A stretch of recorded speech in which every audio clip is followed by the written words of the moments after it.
Hey, algebra students, here in lesson number 7, we're getting towards the end of this chapter on systems and matrices. Uh, Lesson 7 is all about just being kind of functional with matrices. We've already done a little bit with it, with the row reduced echelon form and the Gauss-Jordan method. But here we are really just setting up what is going to be used in lesson number 8, which is using inverses of matrices to solve systems of equations. And so before we do that, we just need to be able to do learning target number 10, perform operations on matrices. So here it is, a couple things. Just some quick notes if you don't know these things already. When you add or subtract matrices, you must have the same dimensions. So that means, when we talk about a matrix, it's row by column. Okay, so remember this right here would be, for instance, a 2 by 4. If we fill these out. Okay, this is a 2 by 4 matrix because we have 2 rows and 1, 2, 3, 4 columns. And if I wanted to add or subtract this matrix with another matrix, it would also have to be a 2 by 4 matrix. All right, multiplying matrices. We've got essentially two things going on here. We could multiply by a scalar, which is essentially what we already did in lesson number 2 when we used the Gauss-Jordan method. If I take a matrix, let's make it a 2 by 3. Right? The scalar is just a number that hangs out here in front. Let's make this 3. And it's essentially like the super distributive property. You just take every single one of these numbers inside here and you multiply by 3. And so you'd have 6, 3, 9, 3, 0, 3.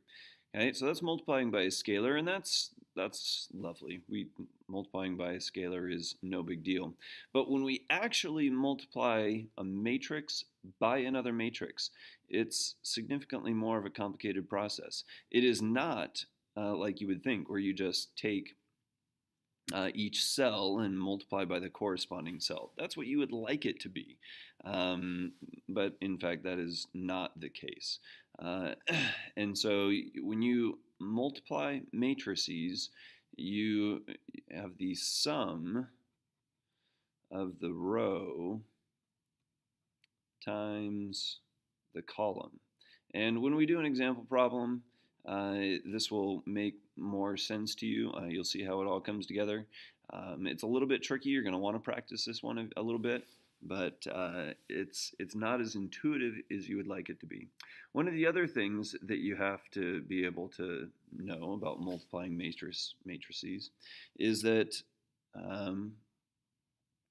you've got this row by column, and you're trying to multiply it by a row and another column. And these two things right here have to be the same if this is going to work out. Okay, since we're multiplying rows by columns, the columns in the first row need to be equal to the number of rows in the second thing. Your answer, the result of your multiplying of the matrices, is going to be this. The row of the first matrix and the columns of the second matrix is going to be the row and column of your answer. So these are some of the basics that you're going to need to know, and obviously everything we're going to cruise through things just fine until we get to this, and that'll be kind of the one trick today. All right, so here we have two matrices that are equal to each other, and in that case things just match up accordingly. So A would be equal to 1, B would be equal to 0, C would correspond to that one, 2, and D would correspond to 1. I don't think anybody's having any trouble with that. All right, next we are adding some matrices if it's possible. And so we look beforehand and we say, okay, this is a 2 by 2, and this is also a 2 by 2, which means they're the same dimensions, and I can just add up the corresponding spots. So 5 plus 4 is 9, 6 plus 6 is 12, 8 and 8 is 16, 9 plus 3 is 12, and I box it up. This is my final answer. Here we have a 3 by 1 added to another 3 by 1, and they're the same dimensions, so we can add them. So 8, 8, and 20 winds up being our final answer. So, as I mentioned earlier, I don't think we're going to have any problem adding matrices. Here we're subtracting. Subtracting, you just got to make sure that you carry this negative sign over, especially if you've got a negative in here. Now this first one, we've got a 3 row by 2 column and 3 rows by 1 column. And, well, that means these are not the same dimension. There is no answer for this one. This one here, we have a 3 by 1 by another 3 by 1, which means we can go ahead and subtract these. 2 minus 6 is negative 4. Got to be careful here. We've got the negative sign. So 5 minus negative 3 would be like 5 plus 3, which is 8. And then negative 8 plus 5, or sorry, minus 5. Negative 8 minus 5 is negative 13.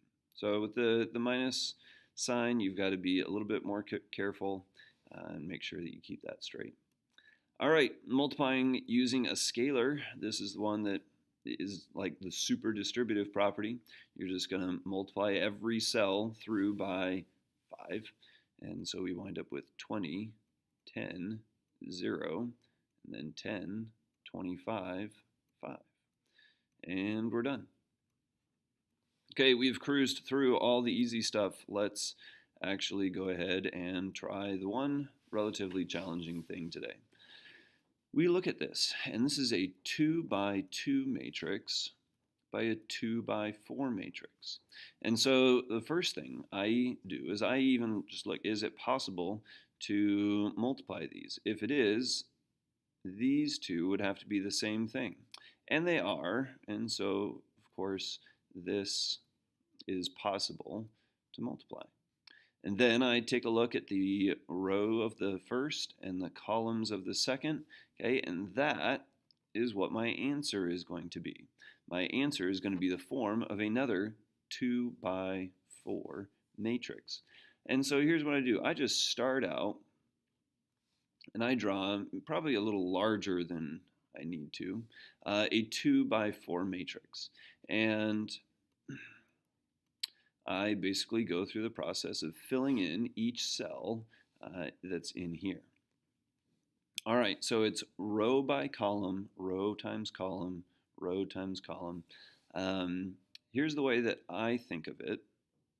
If I want the information in row 1, column 1, so this cell right here, well, then I multiply the information in row 1 and then column 1.